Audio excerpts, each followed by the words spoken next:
আসসালামু আলাইকুম। সবাইকে স্বাগত জানাচ্ছি আমাদের হাতে থাকা সর্বশেষ আন্তর্জাতিক সংবাদে। আপনাদের সাথে আছি আমি আফনান করিম। শুরুতেই সংবাদ শিরোনাম। আফ্রিকান মার্কিন ছদ্মবেশে ফেসবুকে মুসলমানদের উপর আক্রমণ, নিজেকে রক্ষায় সব দিক থেকে চেষ্টা চালাচ্ছেন নির্বোধ নেতানিয়াহু। হামাসের সঙ্গে চুক্তি করার আহ্বান জানালো লক্ষাধিক ইহুদি, যুদ্ধবিরতি আর সরকার পতনের ফাঁদে চরম বেকায়দায় নেতানিয়াহু। হামাস রাজি হলে গাজায় যুদ্ধবিরতির প্রস্তাব মেনে নেবে ইসরায়েল, আশা করে বসে আছে যুক্তরাষ্ট্র। গাজার সমর্থনে উত্তাল ব্রুকলিন, মালদ্বীপে ইসরায়েলিদের প্রবেশে নিষেধাজ্ঞা আরোপ, নেতানিয়াহুকে তুলোধুনো করলেন এরদোয়ান। এবং সর্বশেষে কিভাবে পাতা পাল্টাচ্ছে ইতিহাস, কেন ক্রমেই হামাসের কাছে ঋণী হয়ে পড়ছে গোটা বিশ্ব। আর এই বিষয়টি নিয়ে থাকছে আমাদের আজকের বিস্তারিত বিশ্লেষণ।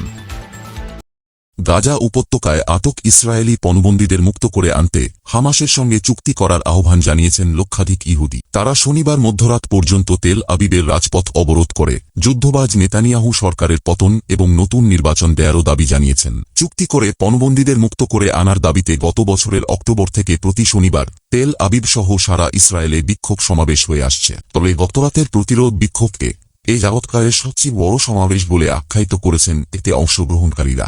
এই পরিস্থিতিতে ফিলিস্তিনি সশস্ত্র গোষ্ঠী হামাসের সঙ্গে যুদ্ধবিরতি করতে এবং যুদ্ধবিরতির মাধ্যমে জিম্মিদের ফিরিয়ে আনতে ইসরায়েলের ওপর চাপ বাড়ছে। কাতার বিশ্ববিদ্যালয়ের সহযোগী অধ্যাপক লুসিয়ানো জাক্কারা বলেছেন, নেতানিয়াহু আসলে যুদ্ধবিরতি নিয়ে ফাঁদে পড়েছেন। একদিকে জিম্মিদের পরিবার ও সাধারণ ইসরায়েলিরা যুদ্ধবিরতিতে রাজি হতে নেতানিয়াহুকে চাপ দিচ্ছেন, অপরদিকে তার জোট সরকারের দুই উগ্রপন্থী মন্ত্রী হুমকি দিচ্ছেন যদি নেতানিয়াহু যুদ্ধবিরতিতে রাজি হন তাহলে তারা সরকার ভেঙে দেবেন।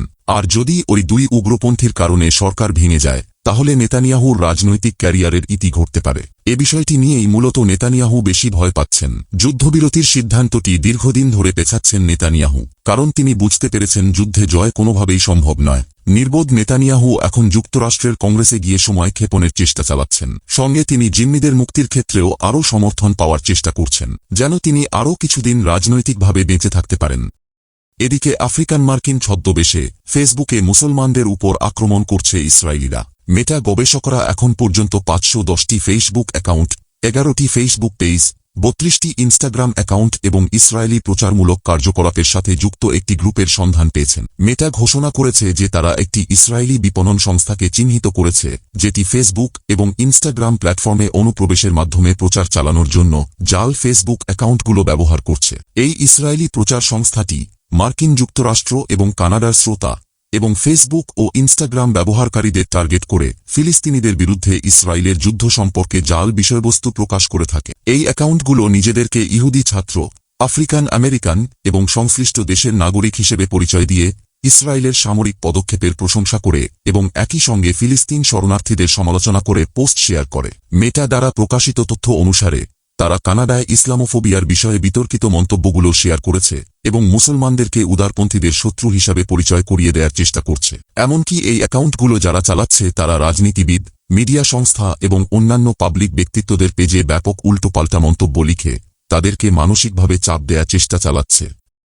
অন্যদিকে যুক্তরাষ্ট্রের জাতীয় নিরাপত্তা পরিষদের উপদেষ্টা জন কার্বি বলেছেন, ফিলিস্তিনের গাজায় যুদ্ধবিরতির প্রস্তাবে ইসরায়েল রাজি হবে বলে আশাবাদী যুক্তরাষ্ট্র। গাজার শাসক গোষ্ঠী হামাস এ প্রস্তাব মেনে নিলে উপত্যকাটিতে 6 সপ্তাহের যুদ্ধবিরতি কার্যকর হবে।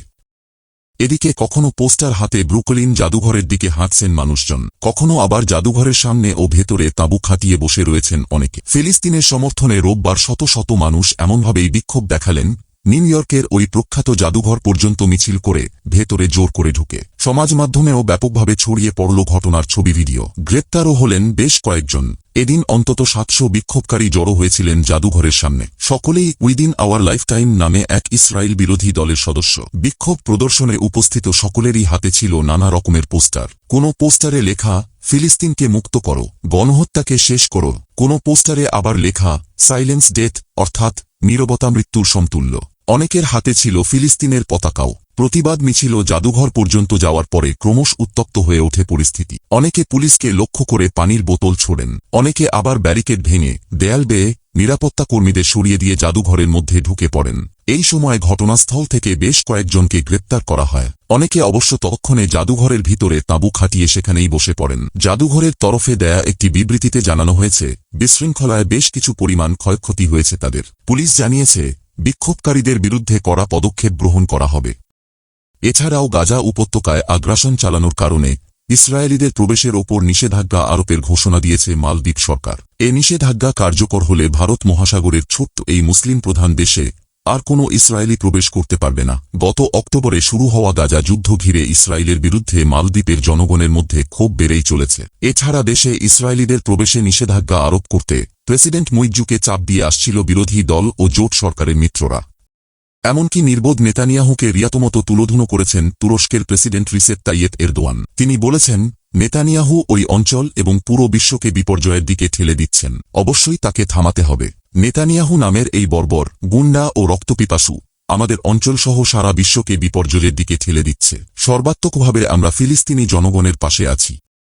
প্রসঙ্গত, গাজা যুদ্ধ শুরু হওয়ার পর প্রায় 240 দিন অতিবাহিত হয়েছে। তবে নৃশংসতম হত্যাযজ্ঞের পরও ইহুদিবাদী ইসরায়েলের কোনো উদ্দেশ্যই পূরণ হয়নি, বরং প্রতিরোধ ফ্রন্টের শক্তি ও দৃঢ়তার বিষয়টি বিশ্বব্যাপী ছড়িয়ে পড়েছে। ফিলিস্তিন ভূখণ্ডের বাইরেও প্রতিরোধ ফ্রন্ট নিজের শক্তির প্রমাণ দিচ্ছে এবং বিশ্ববাসীর কাছে নির্যাতন নিপীড়নের বিরুদ্ধে দাঁড়ানোর মডেল উপস্থাপন করছে। এক্ষেত্রে ফিলিস্তিনের ইসলামী প্রতিরোধ আন্দোলন হামাসের সাহসিকতা মজলুমদেরকে ভবিষ্যতের বিষয়ে আশাবাদী করে তুলেছে এবং তারা বুঝতে পেরেছে প্রতিরোধের মাধ্যমে অনেক বড় শক্তির সঙ্গেও লড়াই চালিয়ে যাওয়া সম্ভব। প্রতিরোধ ফ্রন্ট শক্তিশালী হয়েছে এবং আরও শক্তিশালী হবে, কারণ ইতিহাস পাতা পাল্টাচ্ছে।